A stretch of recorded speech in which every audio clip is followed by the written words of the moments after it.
Hi, I'm Maureen Paraventi. I'm speaking with Dusty Ott, CIH, on the topic of air and noise monitoring, the dynamic duo of worker protection. Dusty is SKC's corporate industrial hygienist. Now, SKC is known for providing innovative sampling solutions in the industrial hygiene and occupational safety spaces. So, Dusty, let's start out with, and I've been practicing pronouncing this, disposable parallel particle impactors, otherwise known as PPIs. How are SKC Inc.'s PPIs similar to traditional respirable dust sampler models, and how are they different? That's a really good question, and it's a question that we get quite frequently.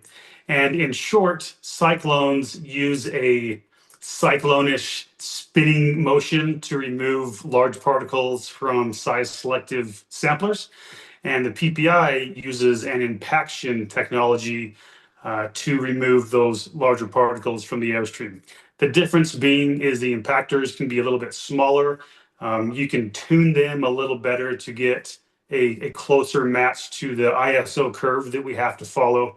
And ultimately, the disposable ones that we're talking about today, they introduce a lot of simplicity into the program and makes it easier for people to be a really good industrial hygienist, even though they may not have lots of experience with other types of samplers. Sounds easier to use. Yeah, for sure. What is the benefit of single-use PPIs? So one of the downsides of cyclones that we'll get to in just a second is they have to be washed after every single use. I have a model of a large blown up cyclone. We never really get to see the inside of a cyclone because they're all sealed.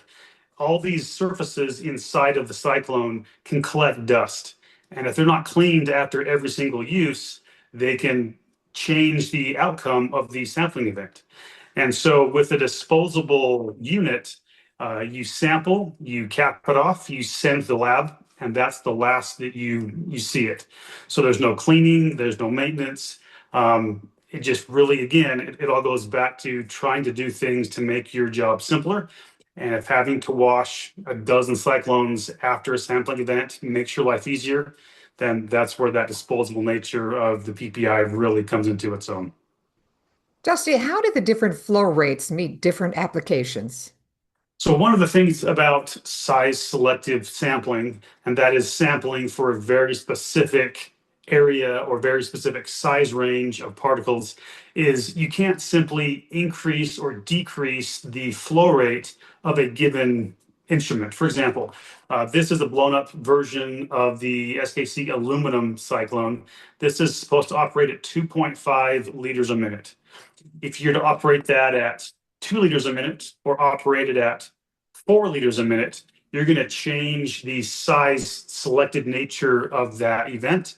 And therefore, the results that you get are not going to match with the ISO curve that we have to follow. And that's where having multiple flow ranges for a PPI from 2 liters all the way up to 8 liters a minute, all following the same curve, really allows you the ability to fine tune what you're trying to do. And what I mean by that is if you're doing full shift sampling, something like a 2 liter a minute PPI is going to be fine for 90% of the applications out there. That is a flow rate that allows the correct amount of dust to accumulate on the filter for the lab to analyze. You're not underloading, you're not overloading. But sometimes you need to take shorter samples, maybe 15 minutes, maybe a half hour. There's a specific job that this individual is doing, and you're trying to collect as much air and as much dust to get through that filter as you possibly can in a very short period of time. And so using something like a 4 liter a minute or an 8 liter a minute PPI makes it really nice for those shorter sampling tasks. Or on the other hand, if you have a very, very low dust environment and you've had a hard time getting enough dust on your filter for the lab to actually even see and analyze, using a PPI with a higher flow rate allows you to, again, pull more air and more dust through that filter, so the lab has a lot easier chance of being able to analyze just how much dust is in the area. PPIs are listed in OSHA and MSHA final silica rules. What do the regulations specify? I thought you might ask that, so I printed it out so I can read it so I don't mess anything up.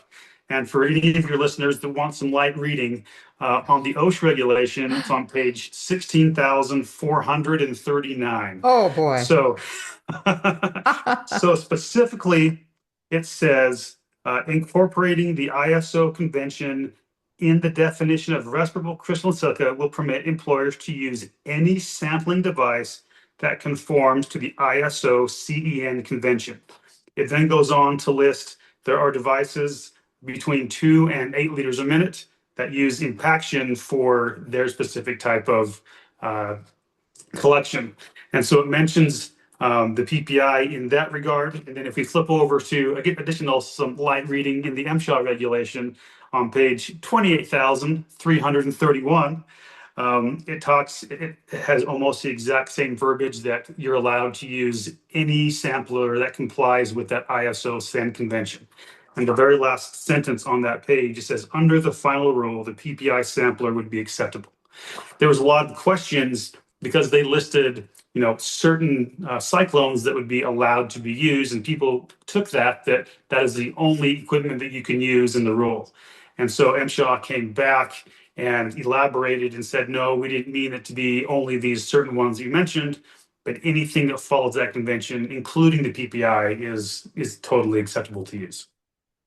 Let's talk about SKC's aluminum cyclone, a lightweight respirable dust sampler. How does the sampling process work? So similar to any type of size selective sampling, we are choosing a sampler that is going to be appropriate for the environment that we're working on.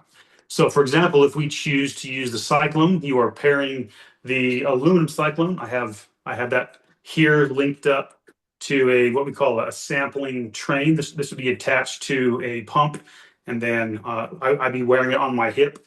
This would be clipped on my lapel or somewhere up in my breathing zone, which is 10, 12 inches away from your nose and mouth.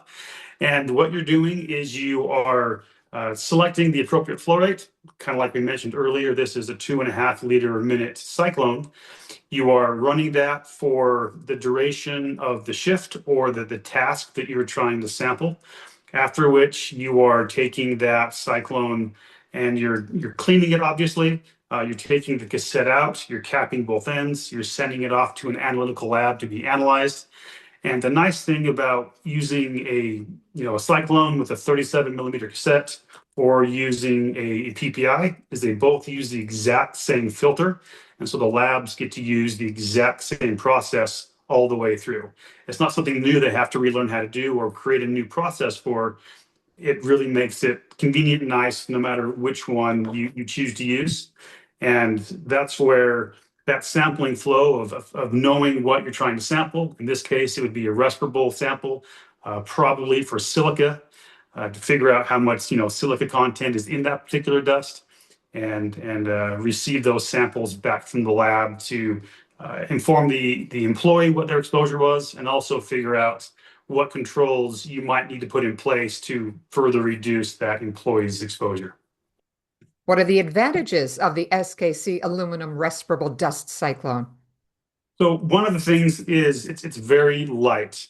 Additionally to that, if you've ever sampled with cyclones in the past, you know that it's challenging to use what's called a calibration jar.